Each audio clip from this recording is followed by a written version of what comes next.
لبها. بسمillahirrahmanirrahim وبه نستعین وهو خیر الناصر ومعین. اسلام نے عورت کے سلسلے میں بہت سے کردار اس کے بیان کیے ہیں، اور عورت کا جو رول اور کردار معاشرے میں وہ بہت ہی اہم ہے، جس میں عورت کا وقار، عورت کا ایمان اور عورت کا صبر و حسن و جمال، یہ سب چیزیں جو ہے نا وہ ایک معنی رکھتی ہیں. آج اگر ہم اسلامی نقطہ نگاہ میں دیکھیں تو عورت کے لیے جو مثال پیش کی جاتی ہے اسلامی نقطہ نگاہ میں، وہ حضرت فاطمہ الزہرا سلام اللہ علیہا کا کردار ہے اور ان کی سیرت ہے. ان کی سیرت کے حوالے سے مثال کے طور پہ حیا ہے، وقار ہے، صبر و استقامت ہے، جو اس بی بی کا حسین ترین زیور تھا. لہٰذا میں اس کی وضاحت میں بس اتنا کہوں گا کہ قرآن جب حیا کی بات کرتا ہے تو وہ کہتا ہے کہ عورتوں کا جو بہترین زیور ہے وہ حیا ہے، اور قرآن نے فرمایا ہے کہ وَقَرْنَ فِي بُيُوتِكُنَّ وَلَا تَبَرُّجْنَ تَبَرُّجَ الْجَاهِلِيَّةِ الْأُولَى، کہ عورتوں کو چاہیے کہ وہ وقار کے ساتھ اپنے گھروں میں رہیں اور جاہلیت کی طرح وہ اپنے حسن کی نمائش نہ کرے. لہٰذا حجاب کے ذریعے سے اور اپنے کردار کے ذریعے سے عورت جو ہے نا اپنے کردار کو بناتی ہیں اور اس کے ذریعے سے دوسروں کے لیے نمونہ عمل قرار پاتی ہے. جناب فاطمہ الزہرا سلام اللہ علیہا وہ حیا کا پیکر تھی. ایک مشہور واقعہ ہے کہ جب نبی اکرم صلی اللہ علیہ وآلہ وسلم ایک نابینا کے ہمراہ بی بی کے گھر جاتے ہیں تو بی بی منع کرتی ہے، اور رسول فرماتے ہیں کہ وہ تو کوئی اعمیٰ ہے، وہ نابینا شخص ہے، وہ تو آپ کو نہیں دیکھ سکتا. لیکن بی بی کا یہ حسین اور تاریخی جملہ ہے کہ فرمایا کہ وہ تو مجھے نہیں دیکھ سکتا لیکن میں اسے دیکھ سکتی ہوں اور وہ میری خوشبو محسوس کر سکتا ہے.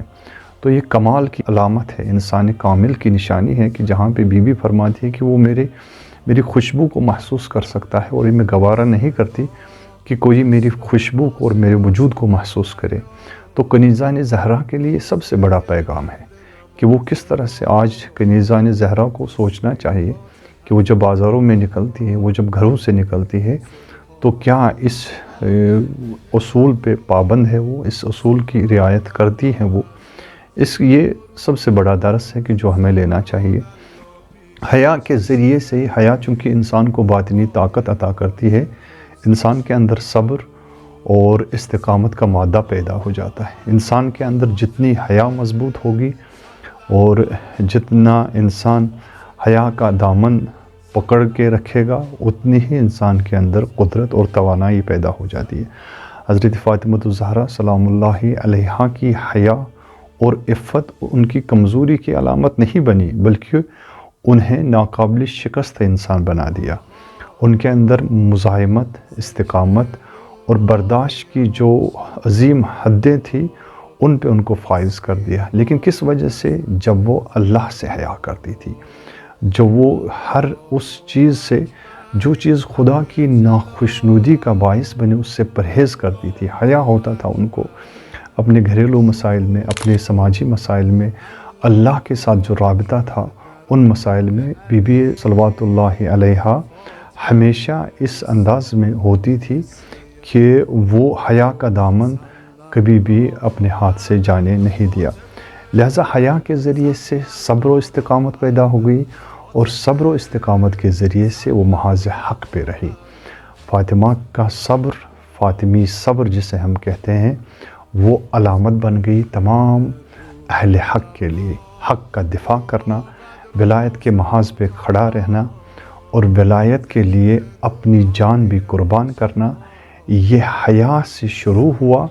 صبر و استقامت کی منزل کو طے کرتا ہوا بی بی دو عالم کو وہ عروج ملا. لہٰذا آج ہمیں اگر کسی چیز کی کمی محسوس ہوتی ہے ہمارے معاشرے میں، ہمارے سماج میں، تو وہ حیا کی کمی ہے. حیا اگر ہمارے اندر پیدا ہو گیا، حیاء فاطمی اگر پیدا ہو گیا، تو ضرور ہم محاذ حق پہ، محاذ ولایت پہ دفاع کرتے ہوئے استقامت کے ساتھ، مزاحمت کے ساتھ کھڑے نظر آئیں گے۔ اللہ تعالی ہم سب کو فاطمی حیات سے آراستہ ہونے کی توفیق عطا فرمائے۔ السلام علیکم۔ الحمدلله که نوکرتم، الحمدلله